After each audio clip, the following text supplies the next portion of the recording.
चलिए एक बार फिर से आप सभी का सचिन इकोनॉमिक्स एकेडमी में बहुत बहुत स्वागत है। शुरुआत करते हैं पीपीसी कर्व से। इससे पहले मैं 3 लेक्चर अपलोड कर दिया हूं जिसमें मैंने आपको कॉन्सेप्ट बेस पे सारे टॉपिक क्लियर करवाएं। अब जो ये 4th लेक्चर है जिसमें मैं पीपीसी कर्व की बात करूंगा, यानी प्रोडक्शन पॉसिबिलिटी कर्व की बात करूंगा। तो पहला क्वेश्चन मैं शुरुआत करता हूँ कि पीपीसी कर्व को माइक्रो इकोनॉमिक्स में क्यों इंक्लूड किया गया। आखिर हर टॉपिक का एक कॉन्सेप्ट होता है, तो इस टॉपिक का भी कुछ कॉन्सेप्ट होगा, या फिर what is the main reason behind the study of PPC curve, या फिर what is the importance of PPC curve in our life. आप ऐसे समझिएगा कि इकोनॉमिक्स के जितने भी टॉपिक हैं उन सब का कोई ना कोई इंपॉर्टेंस है। ये पूरी तरह से प्रैक्टिकली है इकोनॉमिक्स, तो पीपीसी कर्व भी प्रैक्टिकली है। कैसे, आइए बताते हैं। हमने आपको बताया था इकोनॉमिक प्रॉब्लम, हमने आपको क्या पढ़ाया था इससे पहले वाले टॉपिक पे, इकोनॉमिक प्रॉब्लम। और मैंने आपको ये भी बताया कि जो इकोनॉमिक प्रॉब्लम होती है इसके पीछे की सबसे बड़ी प्रॉब्लम है चॉइस, प्रॉब्लम ऑफ चॉइस। क्या प्रॉब्लम होती है? प्रॉब्लम ऑफ चॉइस की। यानी ये जो इकोनॉमिक प्रॉब्लम है, इस इकोनॉमिक प्रॉब्लम की सबसे बड़ी प्रॉब्लम है चॉइस, प्रॉब्लम ऑफ चॉइस की, यानी चुनाव की समस्या। अब क्वेश्चन उठता है सर चुनाव की समस्या क्यों है? इसलिए है क्योंकि हमारी कंट्री में, या फिर आप प्रैक्टिकली लाइफ में देख लीजिए, हमारे जीवन में भी ये चीज़ अप्लाई होती है। मैंने आपको पिछले वीडियो में समझाया है। हमारी इकोनॉमी होती है उसमें क्या होती है? लिमिटेड रिसोर्सेज होता है और अनलिमिटेड वांट्स होता है, अनलिमिटेड वांट्स होता है। इसके अलावा अल्टरनेटिव यूजेज होता है। यानी अल्टरनेटिव यूजेज, कोई भी रिसोर्सेज है, पूरी दुनिया की रिसोर्सेज की बात कर लें, हर एक कंट्री की इकोनॉमी की बात कर लें, उस इकोनॉमी में रिसोर्सेज लिमिटेड पाए जाते हैं। यानी हम रिसोर्सेज जो हमारे पास अवेलेबल हैं वो एक निश्चित लिमिट में है, लेकिन जो हमारी आवश्यकताएं हैं वो अनलिमिटेड हैं। और रिसोर्सेज को हम कई तरीके से यूज कर सकते हैं, यानी एक ही रिसोर्सेज को हम कई चीज़ों में यूज कर सकते हैं, जिसको बोलते हैं डिफरेंट यूज ऑफ रिसोर्सेज, है ना, डिफरेंट यूज ऑफ रिसोर्सेज। तो यहाँ पे इसको अल्टरनेटिव बोलेंगे। तो ये जो प्रॉब्लम है लिमिटेड रिसोर्सेज और लिमिटेड वांट्स की, कि how can be manage our unlimited wants within limited resources, हम अपने अनलिमिटेड वांट्स को लिमिटेड रिसोर्सेज में कैसे मैनेज करें, ये प्रॉब्लम हमारा कौन सॉल्व करेगा? ये प्रॉब्लम सॉल्व करेगा हमारा पीपीसी। ये हमें बताएगा कि भैया अगर आपके पास रिसोर्सेज लिमिटेड हैं तो आप कैसे अपने अनलिमिटेड वांट्स को क्या करो, फुलफिल करो। तो इसके लिए क्या करना पड़ेगा? हमें सैक्रिफाइस करना पड़ेगा। भाई कुछ ना कुछ तो सैक्रिफाइस करना पड़ेगा, एक साथ तो हम कर नहीं सकते। तो वही कॉन्सेप्ट है। मान लेते हैं आपके पास कुछ लैंड है, ये आपके पास एक ज़मीन का टुकड़ा है, और इस ज़मीन के टुकड़े में अगर मान लीजिए आप इस ज़मीन की इस पार्ट्स ऑफ लैंड में अगर पूरा का पूरा लैंड आप चने के प्रोडक्शन के लिए यूज कर सकते हैं, या तो चने के प्रोडक्शन के लिए यूज करिए, या तो आप व्हीट के प्रोडक्शन के लिए यूज करिए। चाहे इस पूरे पार्ट्स में आप चना उगाइए और चाहे इस पूरे के पूरे पार्ट्स पे आप गेहूँ उगाइए, ठीक है। और रिसोर्सेज आपके पास मान लीजिए, जो हमने कहा, मान लीजिए आपके पास 10,000 रुपये का रिसोर्सेज है, 10,000 रुपये, 10,000, इसी में आपको करना है। अब अगर आप चना पूरा का पूरा उगाते हैं तो चना मान लीजिए आपका होता है 1 कुंटल, चने कितना प्रोडक्शन होता है? 1 कुंटल। लेकिन अगर आप पूरा का व्हीट प्रोडक्शन करते हैं तो मान लीजिए आपका व्हीट का यानी गेहूं का प्रोडक्शन होता है 10 कुंटल। यही होगा। क्यों ऐसा होता है? ऐसा क्यों होता है? क्यों नहीं चना भी 10 किलो हुआ, 10 कुंटल हुआ? ऐसा इसलिए हुआ सर क्योंकि यहाँ पे मैंने देखिए बताया है, resources are not equally efficient. कोई भी रिसोर्सेज किसी भी प्रोडक्शन में लगाते हैं तो वो इक्वली एफिशिएंट नहीं होता, बराबर एफिशिएंट नहीं होता। इसलिए प्रोडक्टिविटी दोनों की अलग अलग होती है, ठीक है। तो अगर आप एक मुश्त अगर व्हीट का प्रोडक्शन करेंगे तो 10 क्विंटल होगा, और अगर आप चने का प्रोडक्शन करेंगे तो 1 कुंटल होगा, ठीक। लेकिन अगर मान लीजिए आपका मूड खिसका और आपने सोचा भाई हम दोनों एक साथ प्रोडक्शन करना चाहते हैं, तो दोनों प्रोडक्शन करना चाहते हैं तो आपको क्या करना पड़ेगा? आपको सैक्रिफाइस करना पड़ेगा। और सैक्रिफाइस करने के लिए मान लीजिए क्या करना पड़ेगा? देखिए 1 कुंटल चना उगाते हैं, अब अगर मान लीजिए 1 कुंटल चना उगाते हैं तो आपको क्या करना पड़ेगा? आप 1 कुंटल चना उगाएंगे और इसके अलावा जो है आपको क्या करना पड़ेगा? या तो आप 10 कुंटल गेहूं का प्रोडक्शन करिए। लेकिन अब आपको दोनों साथ में ही उगाना है। आप कुछ पार्ट्स चने का यूज करेंगे और कुछ पार्ट जो है व्हीट के लिए यूज करेंगे। तो मान लीजिए आपने चना का 2 कुंटल यानी चने के लिए 1 यूनिट बढ़ा दी, तो गेहूं के लिए आपको क्या करना पड़ेगा सर, गेहूं के लिए आपको यहाँ पे इसके रिसोर्सेज को क्या करना पड़ेगा, सैक्रिफाइस करना पड़ेगा। इसके रिसोर्सेज को आपको यहाँ पे लाके पटकना पड़ेगा, यही तो होगा भाई, दोनों का प्रोडक्शन करना है। तो यहाँ से रिसोर्सेज को आपको क्या करना पड़ेगा, यहाँ से रिसोर्सेज आप सैक्रिफाइस करिए, लाके इसमें रखिए। अब मान लीजिए चने का आपको 1 यूनिट और बढ़ाना है, तो चने के 1 यूनिट को बढ़ाने के लिए आपको वीट के अब और ज़्यादा रिसोर्सेज को क्या करना पड़ेगा, सैक्रिफाइस करना पड़ेगा। ठीक, फिर मान लीजिए आप 1 यूनिट और बढ़ाना चाहते हैं, तो आपको गेहूं के रिसोर्सेज को और ज़्यादा सैक्रिफाइस करना पड़ेगा, और यहाँ पे आपको कितना लाना पड़ेगा, आपको और ज़्यादा रिसोर्सेज यहाँ पे क्या करना पड़ेंगे, सैक्रिफाइस करने पड़ेंगे। बात समझ आ रही है। अब आप कहेंगे सर ये कैसे हुआ, 1 2 3 4 और यहाँ 10 8 5 1।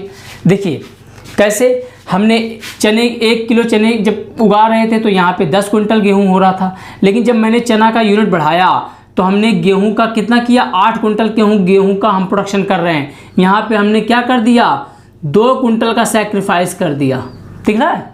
फिर यहाँ पे अगर मुझे 2 क्विंटल, यहाँ 3 क्विंटल अगर करना है, तो मैंने यहाँ पे फिर 3 क्विंटल का सैक्रिफाइस, मतलब 3 क्विंटल चने की गेहूं के रिसोर्सेज को हमने क्या किया, सैक्रिफाइस किया। फिर इसी तरह यहाँ पे हमने 4 क्विंटल का यहाँ पे क्या किया, जो रिसोर्सेज यूज होते हैं गेहूं में उसका मैंने सैक्रिफाइस किया।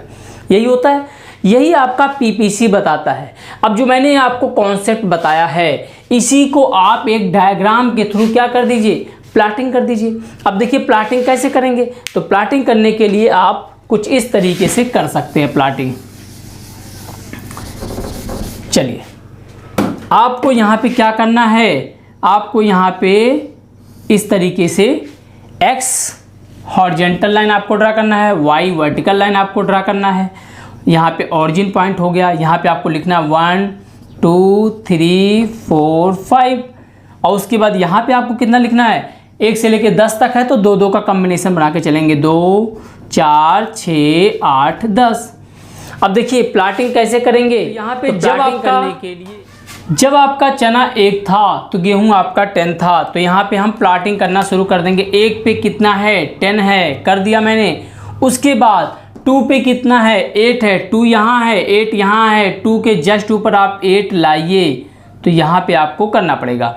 3 पे उसके बाद 5 है, तो 3 पे 5, 3 यहाँ है, और 5 आपका भैया कहाँ आएगा, 5 आपका यहाँ आएगा, ठीक है। उसके बाद 4 पे आपका 1 है, 4 देखिए यहाँ पे 4 पे आपका 1 है, 4 यहाँ है, 1 सीधे आपका यहाँ आएगा, 4 यहाँ आएगा, तो इसका मतलब ये यहाँ आएगा, ठीक है, ये यहाँ पे आएगा। अब देखिए कैसे बना आपका, ये देखिए आपका कर्व ऐसे करेंगे तो आपका ये आ गया। पूरी तरीके से आपका जो शेप बन रहा है वो क्या बन रहा है, कॉनकेव। क्या बन गया, कॉनकेव। ये आपका पीपीसी का शेप कैसा बन गया, कॉनकेव बन गया। अब ये टॉपिक आपको समझ में आ गया होगा कि किस तरीके से हमने आपको कॉन्सेप्ट समझाया है, ठीक है, यही चीज़ होता है। अब देखिए ये जो आपका यूनिट आपको दिख रहा है, ये जो मैंने सैक्रिफाइस किया है, इसी को बोलते हैं MRT। क्या बोलते हैं sir, MRT। MRT marginal rate of transformation. Marginal rate of transformation मतलब यहाँ पे इसका मतलब होता है del Y upon del X. इसका मतलब डेल वाई का मतलब क्या होता है, sacrifice of unit Y gain of unit X. इसके लिए तो लिखेंगे सैक्रिफाइस ऑफ यूनिट वाई, और यहाँ पे गेन ऑफ एक्स, ठीक है। तो जो वाई में चेंजिंग आया उसको अपान करिए एक्स में जो चेंज आया, यही होता है हमारा, क्या होता है, ये होता है हमारा MRT, ठीक है। अब क्वेश्चन उठता है कि सर ये बताइए ये पीपीसी क्यों बना, ये शेप पीपीसी क्यों बना। इसलिए बना क्योंकि हमारा जो मार्जिनल रेट ऑफ ट्रांसफॉर्मेशन है, ये जो हमारा ये है वो क्या कर रहा है, कंटिन्यू इंक्रीज कर रहा है। देखिए पहले 2 बढ़ा, फिर 3, फिर 4, इस तरीके से जब इंक्रीज करेगा तो ये हमारा पीपीसी बनेगा कॉनकेव। बात समझ आ गई। चलिए अब देखिए इसमें कुछ पॉइंट्स मैं आपको बता देता हूँ। ये जो आपकी लाइन है ये क्या दिखाता है, ये लाइन पूरी तरीके से, ठीक है, ये दिखाता है कि जो हमारे रिसोर्सेज हैं वो पूरी तरीके से क्या हैं, फुल्ली यूटिलाइज हैं। क्या है, पूरी तरीके से, यानी पूरे के पूरे रिसोर्सेज इस पॉइंट पे क्या हो चुके हैं, यूटिलाइज हो चुके हैं, खर्च हो चुके हैं। जब भी आप पीपीसी पढ़ेंगे तो पीपीसी में कुछ एजम्पशन होते हैं। एजम्पशन का मतलब पहले एक धारणा मान ली जाती है कि ये चीज़ होगा तभी ये रूल अप्लाई होगा, अदरवाइज नहीं होगा। तो क्या चीज़ होगा, क्या क्या एजम्पशन है, यानी जिसको मान्यता बोलते हैं। देखिए, पहला है प्रोडक्शन ऑफ 2 गुड्स। आपके पीपीसी जब भी आप बनाएंगे तो उसमें 2 गुड्स का ही प्रोडक्शन होना चाहिए, यानी प्रोडक्शन ऑफ 2 गुड्स। उसके बाद टेक्नोलॉजी मस्ट बी कांस्टेंट। आपकी जो टेक्नोलॉजी होती है वो कांस्टेंट होनी चाहिए, यानी वो चेंज ना हो। क्यों भाई, अभी पता चला आप टेक्नोलॉजी बढ़ा दिए, आप टेक्नोलॉजी को डेवलप कर लिए, तो आप टेक्नोलॉजी का यूज करके इस रूल को क्या कर सकते हो, फेल कर सकते हो। अभी मैंने कहा कि या तो आप 1 क्विंटल चना या 10 क्विंटल गेहूँ उतारिए। भाई हो सकता है कि आपने कोई ऐसी टेक्नोलॉजी यूज कर दी, कोई ऐसे सीड्स का यूज कर दिया जो पूरी तरह से क्या है, पूरी तरह से डेवलप किया गया हो लैब में, तो हो सकता है उससे प्रोडक्शन और ज़्यादा बढ़ जाए। इसीलिए यहाँ पे कहा कि टेक्नोलॉजी पूरी तरह से कांस्टेंट होनी चाहिए, टेक्नोलॉजी में चेंज नहीं होनी चाहिए। और given resources are fully utilise. जो आपके रिसोर्सेज हैं वो पूरी तरीके से यूटिलाइज होने चाहिए। रिसोर्सेज को बचा के नहीं रखना है, पूरी तरीके से यूटिलाइज करना है। और resources are not equally efficient. कोई भी रिसोर्सेज अलग अलग प्रोडक्शन में, यानी अलग अलग गुड्स के प्रोडक्शन में हमें पता है सेम नहीं होता है। हर वस्तु के प्रोडक्शन में यूज होने वाला जो रिसोर्सेज होता है वो सेम नहीं होता है, उसकी एफिशिएंट जो होती है वो डिफरेंट होती है, इक्वली एफिशिएंट नहीं होती है। तो इन एजम्पशन को जब फॉलो कर लेते हैं तो एक शेप बनता है जिसको बोलते हैं पीपीसी कर्व। और ये पीपीसी कर्व हमारा क्या शो करता है, पूरी तरीके से यहाँ पे क्या बन के आएगा, डिफिनेशन बन के आ गया कि अल्टरनेटिव कॉम्बिनेशन मतलब अलग अलग combination of 2 goods with the given resources and technology. तो जब भी आपको पीपीसी का डिफिनेशन लिखना है तो आप लिखेंगे it is an alternative combination of 2 goods with the given resources and technology. उसके बाद आप क्या करेंगे, एजम्पशन लिखेंगे। उसके बाद आप क्या करेंगे, इस टेबल को बनाएंगे, और टेबल को बनाने के बाद आप सीधे आप प्लॉटिंग कर दीजिएगा तो आपका ये पीपीसी कर्व तैयार हो गया। बात समझ आ गई, ये है पीपीसी कर्व। अब कुछ पॉइंट्स मैं आपको और बता देता हूँ। देखिए यहाँ पे हमने क्या किया, इस पॉइंट्स पे हमने क्या किया था, इस पॉइंट्स पे हम अगर 10 क्विंटल गेहूं का प्रोडक्शन कर रहे थे और 1 क्विंटल चने का प्रोडक्शन है, तो यहाँ पे रिसोर्सेज हमने यहाँ पे पूरा खर्च कर दिया। ठीक इस पॉइंट पर भी हमने क्या कर दिया, पूरे के पूरे रिसोर्सेज में या तो हम 8 क्विंटल गेहूं का प्रोडक्शन कर रहे हैं या 2 क्विंटल चने का प्रोडक्शन कर रहे हैं। यानी ये लाइन शो क्या करता है, ये लाइन शो करता है कि रिसोर्सेज हमारे फुल्ली यूटिलाइज हो चुके हैं, फुल्ली यूटिलाइज। ठीक है, लेकिन एक पॉइंट यहाँ होता, मान लीजिए मैंने इसको पॉइंट ए दे दिया, अब इसको पॉइंट बी दे दिया, तो बी पॉइंट क्या शो करता है, बी पॉइंट ये शो करता है कि रिसोर्सेज हमारे पास जो हैं उसको अभी हमने पूरी तरीके से यूटिलाइज नहीं किया है। यानी ये पॉइंट शो करता है अंडर यूटिलाइज्ड। क्या शो करता है, अंडर यूटिलाइज्ड। ठीक है, अंडर या अनएफिशिएंट, रिसोर्सेज आर अनएफिशिएंट यूटिलाइज। अभी कह सकते हैं कि मतलब पूरी तरीके से हमने रिसोर्सेज को यूज नहीं किया है, इसलिए ये पॉइंट हमारा कहलाएगा इनएफिशिएंट, अंडर यूटिलाइज। अब एक पॉइंट अगर मान लीजिए यहाँ पे आ गया, इस पीपीसी कर्व के बाहर कोई पॉइंट है जिसको हमने नाम दे दिया सी, हमने इसको नाम दे दिया सी, तो ये क्या होगा, ये पॉइंट शो करेगा कि अनअटेनेबल। क्या शो करेगा, अनअटेनेबल। ऐसा रिसोर्सेज जिसको हम प्राप्त नहीं कर सकते, जो हमारी पहुँच से बाहर है। भाई रिसोर्सेज तो हमारे पास इतना है और हमें पहुंचना है यहाँ, तो कैसे पहुंचेंगे, इसका मतलब अनअटेनेबल। और इसको क्या बोलेंगे, इसको बोलेंगे अटेनेबल। यानी इसको प्राप्त किया जा सकता है इस पॉइंट को, लेकिन अंडर यूटिलाइज है। प्राप्त तो कर सकते हैं लेकिन पूरी तरीके से यूटिलाइज ये नहीं किया गया है। तो फुल्ली यूटिलाइज ये पॉइंट आपका शो करता है। ये पीपीसी कर्व का कॉन्सेप्ट है जो मैंने आपको बताया, और इस कॉन्सेप्ट को क्लियर करने के बाद अगले नेक्स्ट वीडियो में आपको इसके आगे टॉपिक क्लियर करूंगा। तो प्लीज़ कमेंट करके बताइए वीडियो को कैसा लगा। इससे पहले लेक्चर आप जरूर देखिएगा, और अगर आपको वीडियो अच्छा लगा है तो प्लीज़ चैनल को सब्सक्राइब शेयर जरूर कीजिएगा।